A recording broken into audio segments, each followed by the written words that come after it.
received an email document which identified some of the line item costs from the budget for Brea's $5.3 million information technology division. In it, it seems to indicate that the per resident cost is approximately $140 per resident versus approximately sometimes less than $10 at neighboring cities. What is your position on Brea Information Technology, the quote profit-making enterprise, and the value that we receive from this expenditure?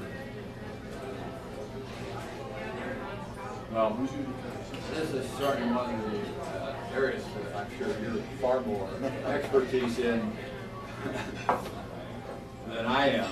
I'm lucky I can turn on my computer, put out an email.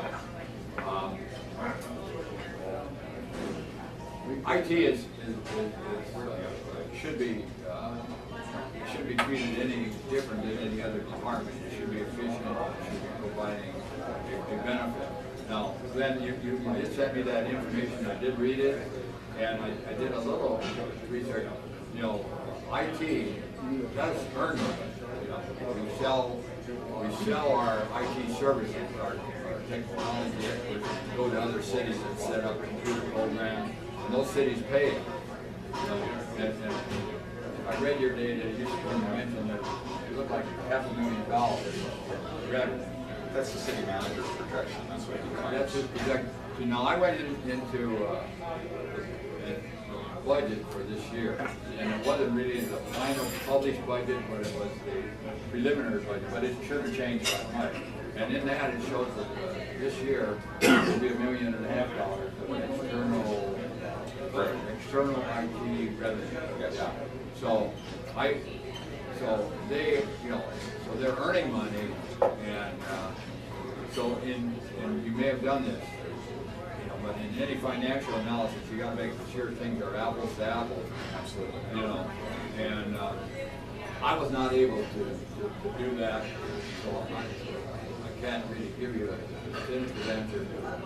I'm hoping that if you take the cost of IT and subtract out the revenue that we got coming in, and then divide by the resident, and then whatever that gives you per resident would be a fair comparison. Now, I could not verify in my mind that that's what you did, you know, but you're saying absolutely stuff like that. So I think he's saying that he's ahead of me.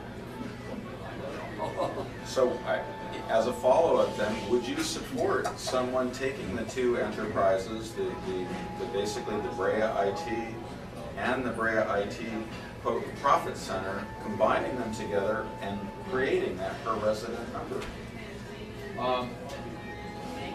Because right now it's the money is in it's actually in three separate pots. Well, it's in IT, it's in the Brea IT enterprise, and it's in all the departments. I would not be opposed. Okay, great. To doing that. You know, I'd have to think too. Is cost per resident, is that really the right comparison? You know, the right statistic that we want to look at? What's the cost per resident or not? Because you know, IT, you know, if you have, you know, Brea was 100,000 people. The cost per resident would be a lot less, and we could probably get by maybe with the same IT. You know, so yeah, you know, if we could take all those things into consideration, I would not be upset about that. Great. I think the city manager because now we're invading this territory. Is this really televised? Tim O'Donnell has a transmission directly to you know, and I don't want to demean Tim. You know, I think overall, you know, he's done a pretty good job. There are, you know, like all of us, we fall down parts of our jobs. You know, city councilman, I have failed to, you know, maybe look at the street sweeping is the other alternative to that question. But, you know, there's a lot of things, you know, so I don't want to sound like I'm being super critical of How would you identify practical ways to spend redevelopment money that would actually benefit our residents? Redevelopment is wonderful in the city of Bray. I mean, if you look around Bray, you see, you know, our whole civic center, the community center, the high school, you know, the widening of Imperial Highway, almost everything that we do, and not the downtown, the parking garage, you know, there's a lot of the mall is because of redevelopment. The Fire Station 3, or 2, excuse me, is redevelopment. You know, if I really thought hard, you can rattle off a lot of others. So those are all really nice things, and Brea has really benefited from that. You know, and a lot of things redevelopment is, we're limited sometimes by what the government tells us to do. You know, state mandates the affordable housing program, you know, that's mandated. We're constantly trying, 10% of all the new houses that go in are affordable housing. People with lower income can move in, buy a house, or apartments the same way. You can move in at lower rents, and that's all subsidized with affordable housing. We have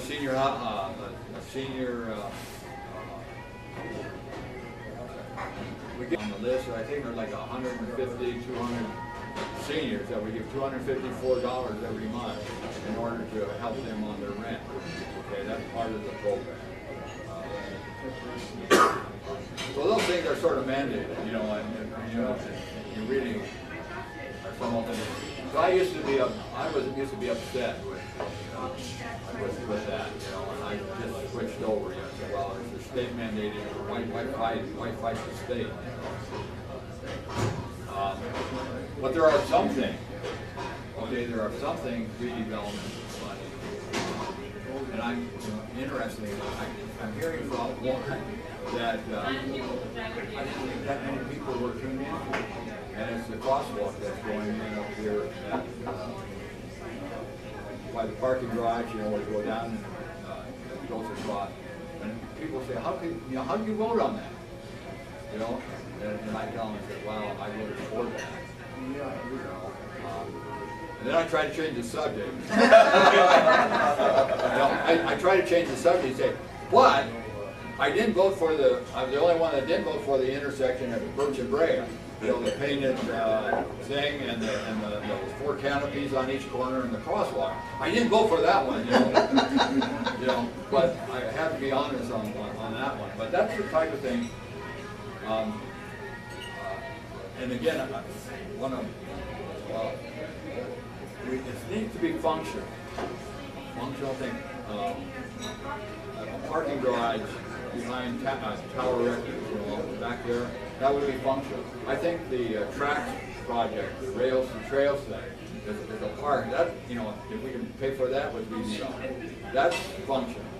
But pretty painted intersections and some of that stuff, we could probably find better uses for the money. Yeah. I can cross it. How do you feel that you can? How do you feel that you can ensure that staff members are accountable for their job duties and earn their salaries? For example, like we have our sound outages or other types of things. How do you make sure that they're accountable? Well, just in general, when there is a problem, how do you bring it up and try to make sure that staff remains accountable? Even parking, for example, when you ask city staff to go back and come up with some suggestions, and they come back and say no. Well, we often don't know whether there's a job to be done. We really need to depend on the supervisors, the managers, the executives, you know, to manage. But the real key here is if people are not being served, hopefully we're hearing from the people. We do get emails, and we do get phone calls, and we should respond to that. We get people that come up every council meeting for matters from the audience, you know, and they point out things to it, like that. That's true. And we should be, you know, we should respond to those. And even right at that meeting, by the way, if there's something the city manager could respond to that night, he probably should really do that.